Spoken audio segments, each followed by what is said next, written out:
त्वं बादरायणं सूत्रभाष्यकृतौ वन्दे भगवन्तौ पुनः पुनः ईश्वरो गुरुरात्मेति मूर्तिभेदविभागिने व्योमवद्व्याप्तदेहाय दक्षिणामूर्तये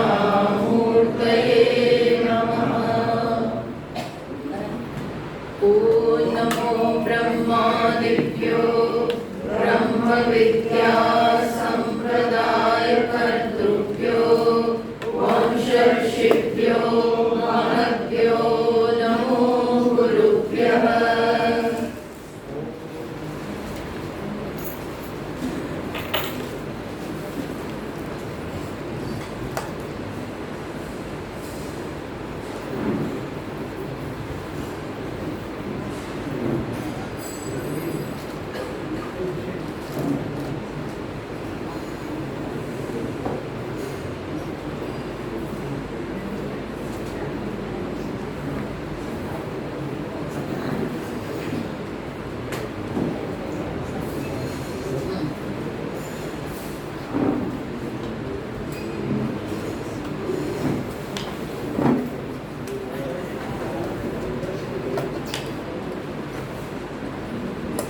તો આપણે છેલ્લી કંડિકામાં 1:4 પહેલું અધ્યાય, ચોથું બ્રાહ્મણ અને 10મી કંડિકા, એમાં આપણે જોયું કે બ્રહ્મના જ્ઞાનથી, બ્રહ્મ પોતાના જ જ્ઞાનથી, સ્વરૂપના જ્ઞાનથી બધું બની જાય છે. પછી શ્રુતિએ આપણને બતાવ્યું કે કોઈ પણ દેવતા આ જ્ઞાનીને એના પોતાના સ્વરૂપને પ્રાપ્ત કરવામાં કોઈ વિઘ્ન નાખી નથી શકતા. ત્યારબાદ આપણે જોયું અવિદ્યા સૂત્ર, જેમાં છેલ્લે જોયું કે જે દેવતા અલગ છે અને પોતે અલગ છે, એ પ્રકારે જે દેવતાની આરાધના કરે છે એ ખરેખર જાણતો નથી. એ વાત આપણે જોઈ. પછી પ્રશ્ન થયો કે એવું તો શું છે જેની કારણે દરેક મનુષ્ય દેવતાના ઋણી છે? એ દેવતાના ઋણી કેમ છે અને શેના કારણે એને અનેક બધા કર્તવ્ય છે? પિતૃઓ તરફ કર્તવ્ય છે, દેવતાઓ તરફ કર્તવ્ય છે, ઋષિઓ તરફ છે. આ બધા તરફ મનુષ્યનું કર્તવ્ય કેમ છે? તો કે છે એનું મૂળ છે શાસ્ત્રમાં વર્ણાશ્રમ ધર્મ. વર્ણ અને આશ્રમ અનુસાર, વર્ણ એટલે જે તમારી જાતિ હોય, અને આશ્રમ એટલે જીવનની જે અવસ્થામાં તમે હો, તો એને અનુસાર દરેકનું કર્તવ્ય કર્મ હોય છે. તો એનું મૂળ પણ અહીં શાસ્ત્રમાં બતાવવામાં આવ્યું છે. તો એ પ્રકારે પછી આગળ કથા ચાલે છે કે બ્રહ્મએ 4 વર્ણનું સર્જન કર્યું. સૌથી પહેલા બ્રહ્મએ બ્રાહ્મણનું સર્જન કર્યું, પણ તોય વિભૂતિયુક્ત કર્મ કરવા માટે એ પર્યાપ્ત નહોતા. હવે આપણને બતાવે છે, શ્રુતિ બતાવે છે કે કેવી રીતે આ 4 વર્ણની રચના થઈ. તો સૌથી પહેલા બ્રાહ્મણને બનાવ્યા, પણ બ્રાહ્મણ બધા કર્મમાં વિભૂતિયુક્ત કર્મ કરવા છે, તો બી એટલી આ બ્રાહ્મણ જાતિ પર્યાપ્ત નથી. એટલે પછી બ્રહ્માજીએ ક્ષત્રિયની રચના કરી, તો એ પણ પર્યાપ્ત નથી. તો ત્યાર પછી વૈશ્યની રચના કરી, એ પર્યાપ્ત નથી.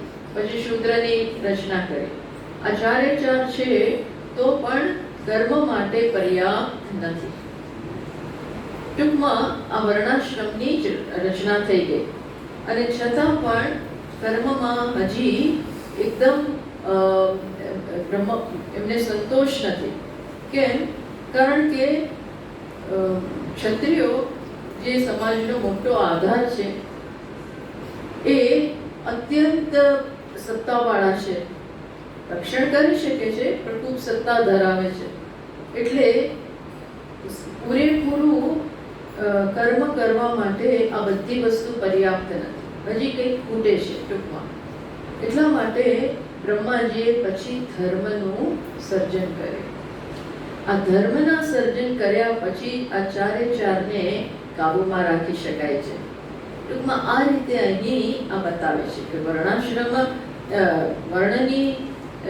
વર્ણનું સર્જન થયું અને આ વર્ણ સાથે ધર્મનું પણ સર્જન થયું. આ ધર્મ હોય તો જ સમાજમાં અને આ ચારેય વર્ણમાં સંવાદિતા, જગતમાં સંવાદિતા આવી શકે, એ માટે એ વગર ના આવી શકે. એટલે આ ચર્ચા હવે આવે છે. આમ છે ને આ ચર્ચા બહુ આ જમાનામાં બહુ ભગોવાઈ ગયેલી છે. કઈ ચર્ચા? વર્ણની ચર્ચા. પણ અહીં શાસ્ત્રમાં એની વાત આવે છે અને આપણી સંસ્કૃતિ એક જમાનામાં એના ઉપર રચાયેલી છે. 4 પ્રકારના વર્ણ જોવામાં આવે છે. તો અહીં ભલે એવું સ્પષ્ટ રૂપે અહીંયા નથી કીધું, પણ બીજી બધી આખી દુનિયામાં આવું નામ ના આપતા હોય વર્ણાશ્રમ, છતાં પણ એ વસ્તુ જોવામાં તો બધે જ આવે છે. દરેકે દરેક જગ્યાએ આ 4 એટલે જે 4 જુદી જુદી લાયકાત ધરાવનાર, જુદી જુદી ટેલેન્ટ ધરાવનાર, જુદા જુદા સ્વભાવ ધરાવનાર વ્યક્તિઓ. અને કોઈ પણ સેટઅપ હોય, કોઈ પણ જગ્યા હોય, એક કુટુંબ હોય, બીજું બધું જવાનું ને, એક કુટુંબ હોય, ત્યાંય આ 4 ન હોય તો કામ ના ચાલે. આ 4 જોઈએ. કોણ જોઈએ? બ્રાહ્મણે જોઈએ. બ્રાહ્મણ એટલે વિચાર કરનાર, સાત્વિક વ્યક્તિ. ક્ષત્રિય એટલે જેનામાં શક્તિ છે, જે રક્ષણ કરે, પાલન કરે. વૈશ્ય છે જે વહેંચણી કરે, જે બધું પહોંચાડે. અને શૂદ્ર છે જે સેવા કરે. કોઈ પણ સેટઅપ તમે લો, ત્યાં કોણ જોઈએ? આ 4 જોઈએ. માત્ર વિચાર કરનારા જ હોય તો કામ ના થાય. માત્ર રક્ષણ કરનારા હોય, પાલન કરનારા હોય તોય કામ ના થાય. માત્ર બધું પહોંચાડનારા હોય, બિઝનેસ કરનારા હોય, ટ્રેડિંગ કરનારા હોય તોય કામ ના થાય. અને એકલા સેવા કરનારા હોય તોય કામ ના થાય.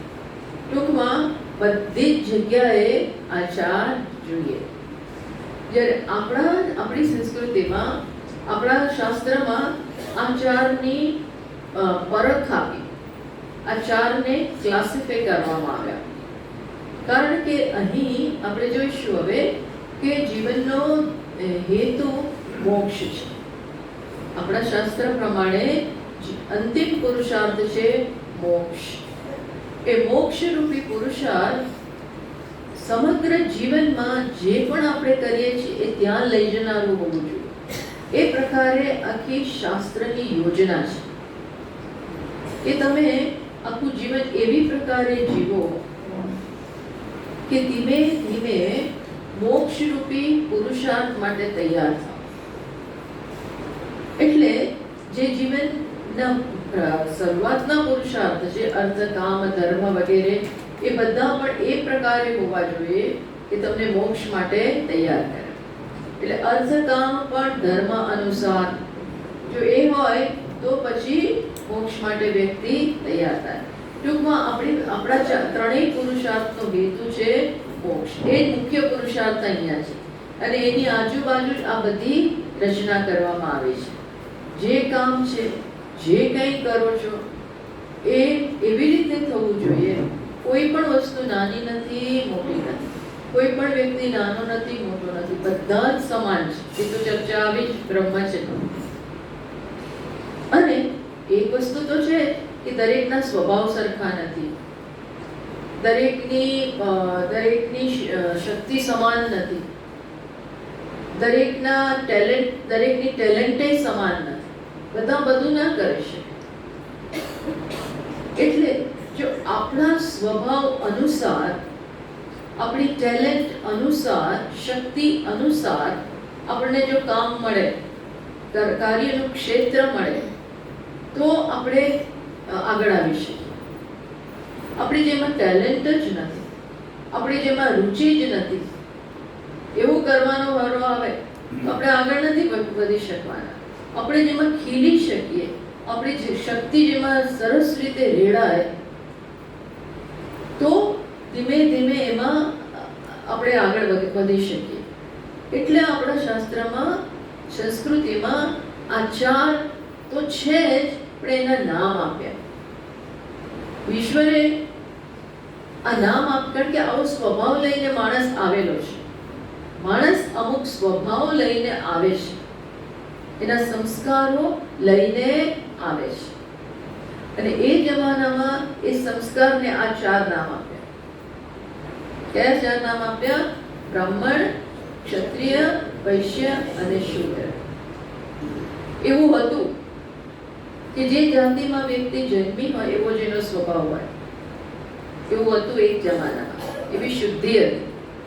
પણ કાળે કરીને એ વર્ણ સંકરતા આવી ગઈ અને એના કારણે મનુષ્ય એક જાતિમાં જન્મ્યો હોય છતાં પણ એવું જરૂરી નથી કે એનો સ્વભાવ એવો હોય.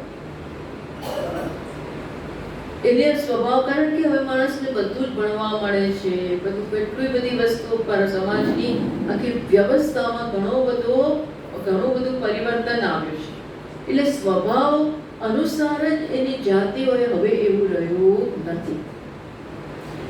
પ્લસ હવે એવો હેતુ જ નથી કે કર્મનું ધ્યેય મોક્ષ હોય. આજે કર્મનું હેતુ શું બની ગયું છે? અર્થ અને કામ, ભૌતિક સમૃદ્ધિ, એ હેતુ છે. એટલા માટે આ વ્યવસ્થા કામ ના કરે. કારણ કે હવે અગત્યનું બને હું કયું કામ કરું છું. હવે હું એવું કામ કરવા માંગુ છું જેનાથી મને વધુ સારું ભૌતિક સગવડો મળે, વધુ સારું મારું સમાજમાં સ્થાન હોય. એટલે આ બધાનો પ્રેરક પણ શું બની જાય છે? અર્થ અને કામ. એક જમાનામાં શું હતું? મોક્ષ હતું. બધું શું ક્યાં શું છું એ અગત્યનું નથી, પણ એવું ફિલ્ડ મળે જ્યાં મારી શક્તિઓ બહાર આવે અને ગમતું કાર્ય હોય એમાં આપણે ઈશ્વરની અર્પણની ભાવનાથી માણસ કરતો જાય એમ ધીમે ધીમે મોક્ષ માટે તૈયાર થતું. એક વાતાવરણ હતું અને આખી વ્યવસ્થા એ પ્રકારની હતી. પણ કાળે કરીને આખી વ્યવસ્થા તૂટી ગઈ અને આજે તો એ માત્ર નામ જ રહી ગયું છે. આજે શું રહી ગયું છે? માત્ર નામ. પણ ધ્યાનમાં આપણે આજના સંદર્ભમાં પણ એક વસ્તુ તો બહુ સ્પષ્ટ છે કે માણસ આ 4 પ્રકારના હોય છે. કોઈ પણ જાતિમાં, કોઈ પણ સેટઅપમાં, કોઈ પણ એક કાર્યનું ક્ષેત્ર હોય ત્યાં આ 4 તમને જોવામાં આવે છે. અને આ 4 ના હોય તો કઈ કામે થાય નહીં. કોઈ દેશે ચાલે નહીં, કોઈ વ્યવસ્થાએ ચાલે નહીં. એટલે એ હવે ધ્યાનમાં રાખજો. અત્યારે વિષય શું છે કે બ્રહ્માજી મેં કહ્યું એ પ્રકારે સર્જન કર્યું 4 વર્ણનું. સૌથી પહેલા બ્રાહ્મણનું, પણ એ પર્યાપ્ત નહોતું વ્યવસ્થા માટે. એટલે એમણે ક્ષત્રિયનું સર્જન કર્યું. પછી જોયું કે બધું શું કામ ચાલે છે તો એ પર્યાપ્ત નથી. અટકી પડે છે માત્ર એક વિચાર કરનાર છે, એક રજસવાળી વ્યક્તિ છે. આનાથી પૂરતું નથી. એટલે એમણે વૈશ્યનું પણ સર્જન કર્યું. પછી શૂદ્રનું સર્જન કર્યું. આ 4 વ્યક્તિ એટલે શું? 3 ગુણોનું 4 પ્રકારમાં 4 રીતે વિભાજન. 4 રીતે વિભાજન 3 ગુણોનું: સત્વ, રજસ અને તમસ. સત્વ એટલે શુદ્ધિ, સત્વ એટલે પારદર્શકતા, સત્વ એટલે જ્ઞાન, સત્વ એટલે નિર્મળતા, ઊંચા વિચાર. આ છે સત્વ. રજસ એટલે શું છે? રજસ એટલે કાર્યશક્તિ, બાહુની શક્તિ, નેતૃત્વની શક્તિ અને સાથે સેવાની શક્તિ. એટલે આ બધું આવી જાય છે એમાં રજસમાં. મુખ્યત્વે તમસમાં આવી જાય આળસ. કંઈ પણ ખ્યાલ ના આવે કે પરિસ્થિતિમાં શું કરવું, કઈ રીતે નિર્ણયો લેવા. તમો ગુણ કહેવાય. તમોગુણમાં મૂઢતા રહેલી છે, આળસ રહેલો છે, કઈ સૂઝ નથી ત્યાં. આ 4 અને આ 3 ગુણ છે. આ 3 ગુણોનું જ વિવિધ કોમ્બિનેશન. દરેકમાં આ 3 ગુણ છે જ, દરેકમાં માત્ર એના કોમ્બિનેશન, એની માત્રામાં જ બધે ડિફરન્સ છે. સામાન્ય રીતે એવું જોવામાં આવે જૂની વર્ણ વ્યવસ્થા પ્રમાણે કે જે બ્રાહ્મણ હોય સામાન્ય રીતે, અત્યારે મેં કહું છું કે અત્યારે આ લાગુ નથી પડતું, પણ ચલો ને આપણે નામ આપીએ કે બ્રાહ્મણ, એવું નામ ના આપીએ, પણ 4 પ્રકારની વ્યક્તિ જોવામાં આવે. એક એવી વ્યક્તિ હોય જેમાં સત્વની માત્રા સૌથી વધારે હોય, પછીનો નંબર આવે રજસ, અને પછી એનામાં નંબર આવે તમસ. એટલે આ 3 ગુણ ખરા, પણ જ્યાં બાહુલતા કે પ્રાચુર્ય કોનું છે તો કે કરું સત્વનું, પછી છે રજસ અને પછી છે તમસ. આવી એક વ્યક્તિ જ્યાં પ્રિડોમિનન્ટ ગુણ કયો છે સત્વ. એ વ્યક્તિ શુદ્ધ હોય, જ્ઞાન હોય, નિર્મળ હોય, પારદર્શક હોય, આવો છે એ મૂલ્યો જ્યાં છે, આ બધું છે. બીજી એક એવી વ્યક્તિ હોય જ્યાં મેજોરિટી એટલે પ્રિડોમિનન્સ, પ્રચુરતા શેની છે? નંબર 1 કયો ગુણ આવે છે? રજસ. ક્રિયા, આગેવાની, જુદા જુદા નવા આઈડિયાઝ, રક્ષણ, આ બધું ત્યાં છે, આવી શક્તિઓ છે. પણ સાથે શું છે? સાથે પછી નંબર આવે છે સત્વનો. પછી સત્વ, રજસ 1, પછી એનામાં આવે સત્વ અને પછી આવે તમસ.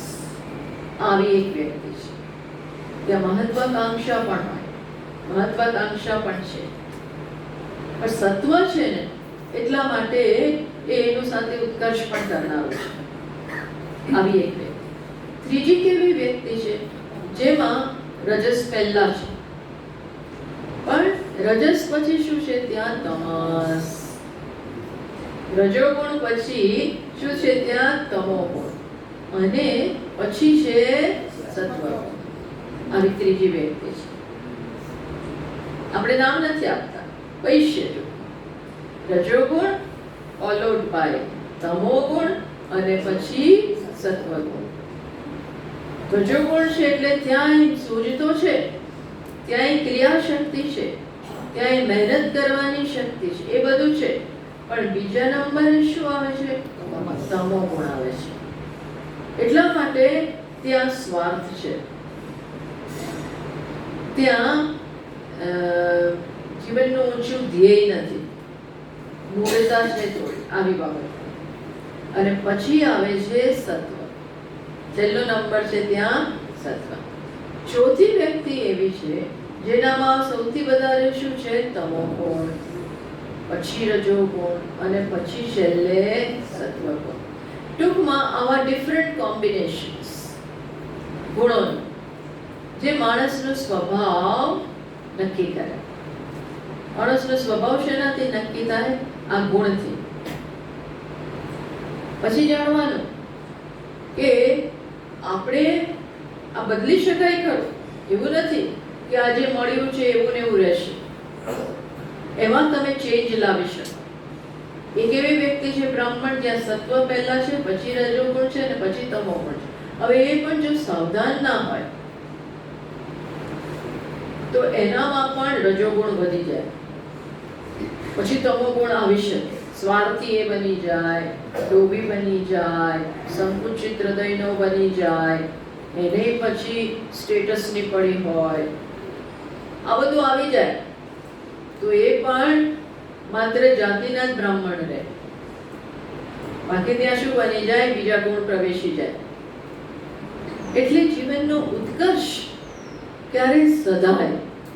જ્યારે પહેલો ગુણ હોય સત્વ પછી રજન અને પછી તમસ, અને સત્વની પ્રધાનતા હોય. રજોગુણ બી જોઈએ, કારણ કે એને થોડી ઘણી હલન ચલન ફરવા એ બધું જોઈએ, એટલે એ બધું હોય તો જ રજોગુણ થાય, તો જ માણસ કરી શકે. રજોગુણ હોય તો એને પણ થોડું સુવા જોઈએ. આ બધું જોઈએ એટલે તમોગુણ ત્યાંય જોઈએ. સમજ્યા તમે? એટલે આ ત્રણ બધે જોઈએ તો ખરા, પણ સ્વભાવ નક્કી થાય, સજ્જનતા નક્કી થાય. તમે શું કરો છો એ બધું શેનાથી નક્કી થાય છે? કયો ગુણની કયા ગુણની માત્રા વધારે છે. એટલે તમસ હોય તો એમાંથી રજસમાં લાવો, અને રજસમાંથી પછી એને સત્વ બનાવો. છેલ્લે તો વિશુદ્ધ સત્વ જ જોઈએ. સૌથી વધારે સારી એવી મહાત્મા સત્વ, વિશુદ્ધ સત્વ, એકદમ શુદ્ધ થાય, શુદ્ધ થાય, શુદ્ધ થાય, ત્યારે જ આ પ્રકારનું જ્ઞાન શક્ય છે. પણ ટૂંકમાં આ પ્રકારના ત્રણ ગુણોનું અંદરનું કોમ્બિનેશન, એટલે 4 પ્રકારની જુદી જુદી વ્યક્તિ એ છે. હવે આ તો બધે જ હોય, જ્યાં માણસ છે ત્યાં 4 છે, આવું છે જ. તો અહીં એ આખી વસ્તુ બતાવે છે કે આ બ્રાહ્મણ હોય, ક્ષત્રિય હોય, વૈશ્ય હોય, શૂદ્ર હોય, આ ચારેયને કંઈક એક આ બધું એક બધાને લાઈનમાં રાખનાર, બધાને કાયદામાં રાખનાર એક વસ્તુ છે. શું છે? ધર્મ. ધર્મ ના હોય તો કાયદો ન જળવાય, સંવાદિતા ન જળવાય. એટલે એ ચર્ચા હવે આવે છે. તો હવે આપણે એ કંડિકા જોઈએ. 5મી 14મી. હા, 1-4-14, એટલે 5 નંબર 12 ઉપર છેલ્લી લાઈનમાં છે. વર્ણાશ્રમ ધર્મ એવા ટોપિક પછી નીચે છે. ચલો. સનૈવ વ્યભવત શ્રેયો રૂપમત અત્યસૃજત ધર્મમ સૃજત ધર્મમ, એટલે સૃજત એમને ધર્મમ તદેત ક્ષત્રસ્ય ક્ષત્રમ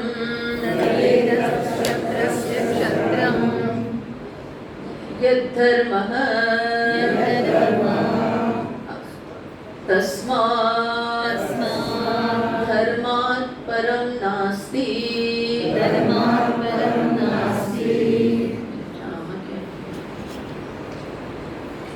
अथ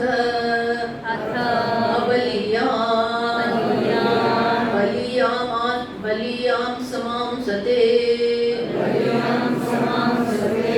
धर्मेण यथा राज्ञैवं यो वै स धर्मः सत्यं वै तत्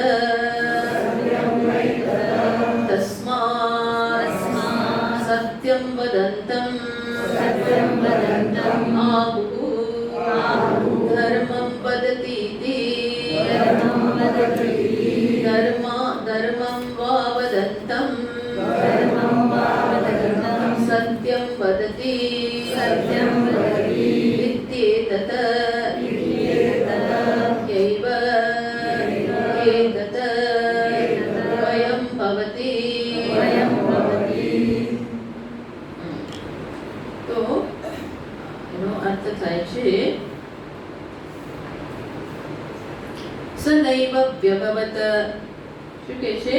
એ 4 વર્ણોને રચીને પણ સનૈવ વ્યભવત, એ બ્રહ્મ વિભૂતિયુક્ત કર્મ કરવા માટે સમર્થ નહોતું. આ 4 વર્ણોની રચના થઈ ગઈ તો પણ એટલા માટે બ્રહ્મએ શું કર્યું? ત્યારે તચ્શ્રેયો રૂપમ અત્યસૃજત ધર્મમ, ત્યારે બ્રહ્મએ શું કર્યું? એ વિશેષતાથી કલ્યાણ સ્વરૂપ ધર્મને ઉત્પન્ન કર્યો. શ્રેયો રૂપમ એટલે કલ્યાણ સ્વરૂપ શું ઉત્પન્ન કર્યું? ધર્મ. આ ધર્મ શું છે? તો કે ધર્મ શું છે? તદેત ક્ષત્રસ્ય ક્ષત્રમ. મુખ્યત્વે કોને કાયદામાં રાખવાની જરૂર છે? જે સૌથી બળવાન છે. કોણ બળવાન છે? ક્ષત્રિય. અને જે લીડર પણ છે, નેતાના સ્થાને પણ છે, તો એની જેની પાસે સત્તા છે, મુખ્યત્વે મેઇન સત્તા તો એની પાસે છે, તો એને કાયદામાં રાખવા માટે ધર્મની જરૂર છે. એટલે કે આ ધર્મ શું છે? ક્ષત્રસ્ય ક્ષત્રમ, એ ક્ષત્રિયોનું પણ શું છે? નિયામક છે. માટે યદ ધર્મ તસ્માત ધર્માત પરમ નાસ્તિ, એ ક્ષત્રિયોનું પણ નિયામક હોવાને કારણે આ ધર્મથી ચડિયાતું કાંઈ નથી. ધર્મથી ચડિયાતું કાંઈ જ નથી. તો એવું તો શું છે ધર્મમાં? તો કે છે આ ધર્મથી શું થાય? જેમ નબળો માણસ, કોઈ નબળી વ્યક્તિ હોય, એ રાજાની મદદથી શું કરે? રાજાની મદદથી બીજા કોઈ બળવાનને પણ જીતી જાય. નબળી વ્યક્તિ હોય એ રાજાની મદદ લે અને એની મદદથી બીજી જે મોટી વ્યક્તિ બળવાન હોય એને હેરાન કરતી હોય, એની સામે રક્ષણ મેળવે. એ જ પ્રકારે ધર્મની મદદથી નબળો માણસ પણ આગળ આવી જાય. માટે જે ધર્મ છે એ શું છે? સત્ય છે. જે ધર્મ છે એ જ સત્ય છે. એટલે જે સત્ય બોલતું હોય એના માટે જે આ જાણકારો છે, જે ધર્મને જાણે છે, સત્યને જાણે છે, એ લોકો શું બોલે? એ લોકો શું કહે છે? કે જે સત્ય બોલે છે એના માટે એમ કે ધર્મ બોલે છે. અને જે ધર્મનું પાલન કરતા હોય એના માટે શું કે આ સત્ય ભાષણ કરે છે. એક સત્ય બોલે છે એના માટે કહે છે કે આ ધર્મ બોલે છે. ધર્મ અને સત્યને એક ગણે છે.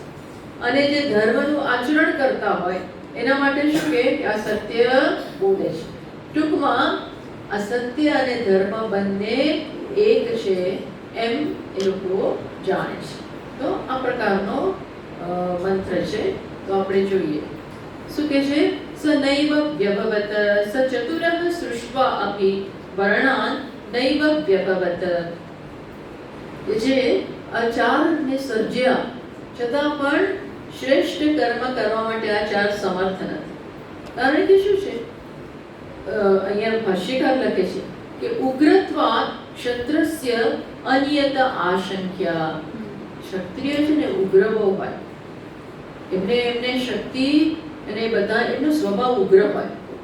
તરત જ કંઈક ખોટું થતા જુએ તો એમને ક્રોધ આવે અને કંઈ પણ કરી બેસે. આપણે રાજાઓને બધું જોતા હોય છે, એકવાર કંઈક થાય તો એ કંઈનું કંઈ કરી નાખે. એટલે બ્રહ્માજી સૃષ્ટાએ વિચાર કર્યો કે આ ક્ષત્રિય જ્યાં સત્તા છે ત્યાં કંઈક કાયદો જોઈએ. એ છે ને, નહીતર પાવર કરપ્ટ્સ. કમ્પ્લીટ પાવર, જ્યાં પૂર્ણ માત્રામાં સત્તા હોય એ આમ સારી વસ્તુ છે, પણ પછી કોઈ પણ બાઉન્ડ્રી ના રહે તો એ પાવર પણ શું બની જાય ને? એ સત્તાનો દુરુપયોગ થાય. પૂરેપૂરી શક્યતા છે. એટલે જે આગેવાન સમાજમાં નેતાના સ્થાને છે, સમાજનું નેતૃત્વ કરનારા લોકો છે, એ લોકો પાસે તો શું જોઈએ? ખાસ ધર્મ જોઈએ. બ્રાહ્મણોમાં તો એ છે એમ માની લીધું, પણ ક્ષત્રિયો ખરેખર વ્યવહારમાં એ લોકો આવે છે, સમાજનું નેતૃત્વ કરનારા છે. હવે એમની પાસે જો ધર્મ વસ્તુ ના હોય તો શું થાય? એમની સત્તાથી, શક્તિથી આખા સમાજને એ ખોટા માર્ગે લઈ જઈ શકે. ટૂંકમાં શક્તિનો દુરુપયોગ થાય. અને એવું આપણે હિસ્ટ્રીમાં, ઇતિહાસમાં બધું જોતા આવેલા છે.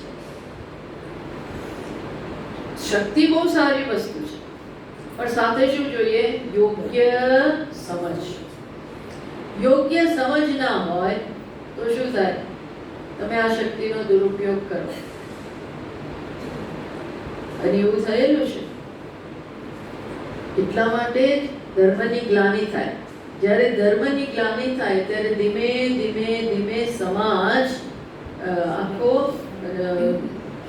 એની ઉન્નતિ ના થાય.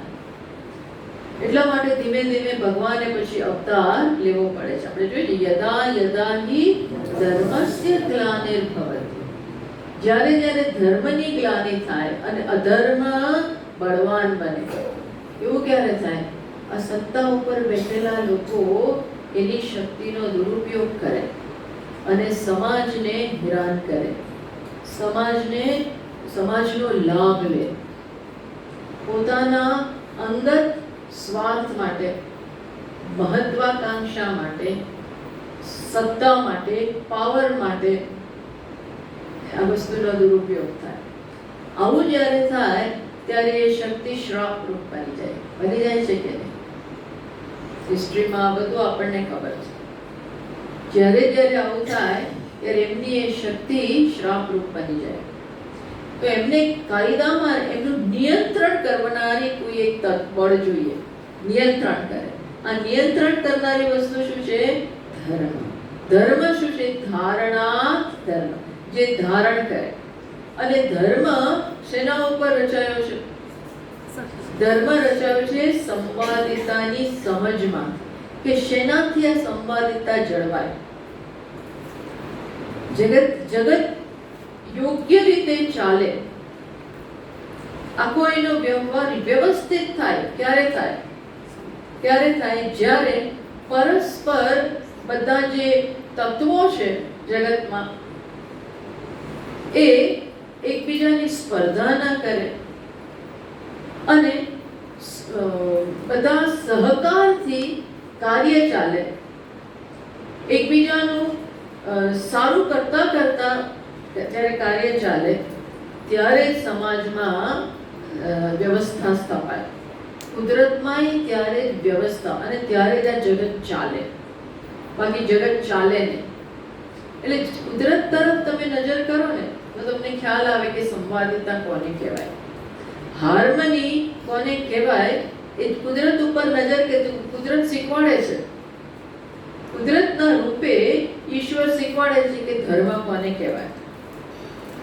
ત્યાં આટલા મોટા મોટા સૂર્ય, ચંદ્ર, નક્ષત્રો, ગેલેક્સીઓ, આ બધા મોટા મોટા તારાઓ, શું છે આ સ્પેસમાં, કેવા મોટા મોટા બધું છે, અને છતાંય બધું વ્યવસ્થિત ચાલે છે. કોને કારણે? ધર્મને કારણે. ત્યાં ઈશ્વર જ આ બધાનું નિયંત્રણ કરે છે. નિયતિ છે, આપણે કહીએ છીએ ને નિયતિ. નિયતિ એટલે શું? પરસ્પર આ બધા સહકારથી કામ કરતા હોય એવું લાગે, સહકારથી. ત્યાં કોઈ સ્પર્ધા નથી. સૂર્ય અને ચંદ્રમા વચ્ચે સ્પર્ધા નથી, ક્યાંય કોઈ સ્પર્ધા નથી દેખાતી કે હું તમારાથી મોટો થઈ જાઉં, નીકળી જાઉં, તમને આગળ ના જવા દઉં. આવી પ્રકારની વસ્તુ ત્યાં નથી. કયા પ્રિન્સિપલ ઉપર આખી વસ્તુ ચાલે છે? યજ્ઞના, અથવા તો યજ્ઞ એટલે ધર્મ. ધર્મ શું છે? એનો સામાન્ય કોમન સેન્સ. સ્વામીજી મહારાજ કહે છે ધર્મનો અર્થ શું થાય? તો કે કોમન સેન્સ. આપણી કોમન સેન્સથી જ આપણે સમજી શકીએ કે કોને ધર્મ કહેવાય. એના માટે કોઈ સ્કૂલ કોલેજમાં જવાની જરૂર નથી. જેને ધર્મ કહેવાય કે જેવી રીતે મારી સુખાકારી કોઈ ઝૂંટવી ના લે, કારણ કે મને સુખ ગમે છે એમ બીજાને સુખ ગમે છે, એટલે મારા સુખ ઉપર કોઈ તરાપ મારે એ મને ન ગમે, એમ બીજાના સુખ ઉપર પણ હું તરાપ મારું એ એને ગમે નહીં. માટે આ જે આપણી ઈચ્છા છે એ શું બની જાય? ધર્મનો પાયો. એ શું બની જાય? ધર્મનો પાયો. કે જેવું મને ગમે છે એવું અન્યને ગમે છે, અને એમાં બધા આવી જાય. માત્ર મનુષ્યો જ ના આવે, એમાં શું આવી જાય? આપણો માત્ર બીજા મનુષ્ય સાથેનો જ વ્યવહાર નહીં, પણ કોની સાથેનો? સમગ્ર જગતના બધા જ તત્વો સાથેનો વ્યવહાર. એની સાથેના ડીલિંગમાં કઈ વસ્તુ નિયામક બને? આ વસ્તુ કે મારા એકેય વિચાર અને વર્તનથી આ જગતની જે સંવાદિતા છે, ફંક્શનિંગ છે, ઓર્ડર છે, આ વ્યવસ્થા જે છે એમાં ક્યાંય ખલેલ પહોંચે નહીં. સમજ પડી? મારા કર્મથી, મારા વિચારથી ક્યાંય આમાં ખલેલ ના પહોંચે. ટૂંકમાં જે વ્યવસ્થિત ચાલે છે, ઈશ્વર બરોબર ચલાવે છે, એમાં હું સહકાર આપું. એ ઈશ્વર જે કામ કરે છે એમાં હું જોડાઈ જાઉં તો યજ્ઞ થયો, યજ્ઞ ભાવનાથી કામ થયું. અને આને ધર્મ કહેવાય. એ ધારણ કરે, જગતને ધારણ કરે છે. જેવો ધર્મ શિથિલ થતો જાય તો ધીમે ધીમે ધીમે વ્યવસ્થા આખી ડિસ્ટર્બ થાય છે. જગતની વ્યવસ્થા જે છે એ આખી શું થઈ જાય? ડિસ્ટર્બ થઈ જાય, તૂટતી જાય. બહુ લાંબા ગાળે આવી અસર દેખાવા માટે. અને એવું થાય એટલે ધર્મનું આખું તંત્ર, જગતનું જે આખું તંત્ર છે એ ખોરંપાઈ જાય, એ ચાલે નહીં. એટલે જ્યાં સત્તા ઉપર છે, નાના નાના માણસો છે જેની પાસે સત્તા જ નથી, એનો બહુ ફેર નથી પડતો એ શું કરે છે, કારણ કે એ એવા સ્થાને નથી. પણ જેની પાસે સત્તા છે, એકદમ શક્તિ છે, અને મારે જેમ કરવું એમ હું કરું, આવું જ્યારે થાય ત્યારે બહુ ડેન્જરસ પરિસ્થિતિ થઈ જાય, ભયાવહ પરિસ્થિતિ થઈ જાય. એટલા માટે બ્રહ્મએ જેનું સર્જન કર્યું, કીધું ને કે હું આ બધું છે તો એ વિભૂતિયુક્ત કર્મ કરવા માટે સમાન. વિભૂતિયુક્ત એટલે શું? જેનાથી ઉન્નતિ થાય, જેનાથી સમાજમાં કે જગતમાં શ્રેયસની વૃદ્ધિ થાય એવું કર્મ ના થયું. કારણ કે કોઈ કાયદો જ નથી. વિચાર કરો, કોઈ કાયદો જ ના હોય, કાયદા જ નથી તો શું થાય? લૂંટફાટ બધું ચાલે ને. જેમ કરવું, કોઈ ટેક્સ ના ભરે. આ કાયદાઓ છે તોય ટેક્સની લોકો ભરતા નથી. બધું કેટલું ચાલે છે. કોઈ વિચાર કરો, પોલીસ હોય જ નહીં, પોલીસ તંત્ર ના હોય, આ બધું કઈ હોય નહીં તો શું થાય? બધા જ લોકો મન ફાવે એમ વર્તે. અત્યારે તો અમુક લોકો જ એવું કરે છે, પછી બધા જ એવું કરે, મારી લે, જૂઠવી લે. કારણ કે કોઈ કહેવા વાળું જ નથી, કોઈ તમને રોકનાર નથી. કારણ કે માણસમાં પેલા બે સંતાનો છે. કઈ બે વૃત્તિ છે? દૈવી વૃત્તિ અને આસુરી વૃત્તિ છે. અને કાયદા ના જુઓ, ઘણી વાર કાયદાથી આ બધી વસ્તુ દબાયેલી હોય, નિયંત્રણમાં રાખ. હવે કાયદો જ ના હોય, કોઈ કહેનાર નથી, રોકનાર નથી, પનિશમેન્ટ આપનાર નથી, તો બની શકે કે પેલી આસુરી વૃત્તિ પણ બહાર આવે. એટલે પછી આ કોઈ એવું કર્મ શક્ય જ નથી. રાવણના રાજ્યમાં રાવણે એવો આદેશ કર્યો હતો, એને પોતાના બધા આખા કંપનીને કહી દીધું હતું, રાક્ષસોને, કે એકેય જગતમાં તમે બધે ફરી વળો, એકેય બ્રાહ્મણ રહેવો ના જોઈએ, એકેય ગાય રહેવી ના જોઈએ, અને ક્યાંય યજ્ઞ યાગાદી ના થવા જોઈએ. વિચાર, એને આ ત્રણ ઉપર જ સીધો બહુ જ ચતુર હતો, અત્યંત ચતુર હતો. એ કે આ ત્રણને નહીં રહેવા દઈએ તો મારા રાજ્યમાં, મારા પાવરમાં કોઈ ક્ષતિ નહીં આવે. કોણ નહીં રહે? બ્રાહ્મણ નહીં રહે, ગાય ન રાખો. કારણ કે એ જમાનામાં એને હજી પણ યજ્ઞ યાગાદી બધું કરવું હોય તો ઘી છે, દૂધ છે, આ બધી વસ્તુ યજ્ઞ યાગાદીમાં હોમવામાં આવે. બહુ જ ગાય તો એ છાણમાં, એ બધા દ્વારા બધી જ રીતે બહુ જ ઉપયોગી છે. એટલે કે એ પણ ના રહેવી જોઈએ. અને બીજું શું ના રહેવું જોઈએ? યજ્ઞ યાગાદી ક્યાંય થવા જ ના જોઈએ. એ જમાનામાં મંદિરો નહોતા, એ જમાનાની વાત છે ત્યારે. હોમ ને આ બધું થતું, એટલે એ બી ન થવા જોઈએ. આ ત્રણ નહીં હોય તો ધર્મનું કાર્ય થવાનું નથી, એને ખબર હતી. એટલે એને જ્યાં આ ચાલતું આ બંધ કરાવી દીધું અને બધા બ્રાહ્મણોને ખલાસ જ કરી નાખે. ઋષિ મુનિઓને પણ આ જ ચાલતું હતું એનું કામ, વ્યવસ્થિત મોટા પાયા ઉપર. કઈ ભગવાન એમને એમ નથી આવ્યા, રામચંદ્રજી એટલે જ આવ્યા, ધર્મનું રક્ષણ. બસ. તો અહીં એટલા માટે જ શું કર્યું, આવું જાણીને તન શ્રેય ધર્મનું સર્જન કર્યું. ધર્મ શું છે? ક્ષત્રસ્ય ક્ષત્રમ ક્ષત્રસ્યાપી નિયંત્રુ. ક્ષત્રિયનું પણ નિયંત્રણ કરનાર છે ધર્મ. માટે ધર્મથી ચડિયાતું કાંઈ નથી. જે ધર્મ છે એ જ શ્રેષ્ઠ છે, કારણ કે આ ધર્મથી જ પછી બીજું બધું આવવાનું. ધર્મ અનુસાર અર્થ પણ બહુ આશીર્વાદરૂપ બને. ધર્મ અનુસાર તમે ઈચ્છાઓ પૂરી કરો એ બરોબર છે. ભગવાન પોતે જ કહે છે ધર્મ વિરુદ્ધો ભૂતેષુ કામોસ્મિ ભરતર્ષભ. એ અર્જુન, ધર્મથી અવિરુદ્ધ જે બધી ઈચ્છાઓ છે એ તો હું છું એમ કહે છે. 10મા અધ્યાયમાં પોતાની વિભૂતિનું વર્ણન કરે છે કે મારી કઈ કઈ વિભૂતિ છે. તેમાં એક વિભૂતિ શું બતાવે છે કે ધર્મ 10મા અધ્યાય ધર્મથી અવિરુદ્ધ જે કઈ છે ઈચ્છાઓ, ટૂંકમાં જેમાં ધર્મ રહેલો છે, કાયદા પ્રમાણેની ઈચ્છા બરોબર છે. કાયદાનું ઉલ્લંઘન કરીને ઈચ્છાઓ પૂરી કરવી એ નહીં. મારે જવું છે, એટલું મોડું થાય છે તો હું શું કરું, સાદી વાત કરું છું કે રેડ સિગ્નલ હોય તો પણ શું કે જવું જ છે, એટલે હું જતો રહું. પછી પેલું સિગ્નલો ના હોય, પેલું પોલીસ રોકે તોય રોકાય જ નહીં.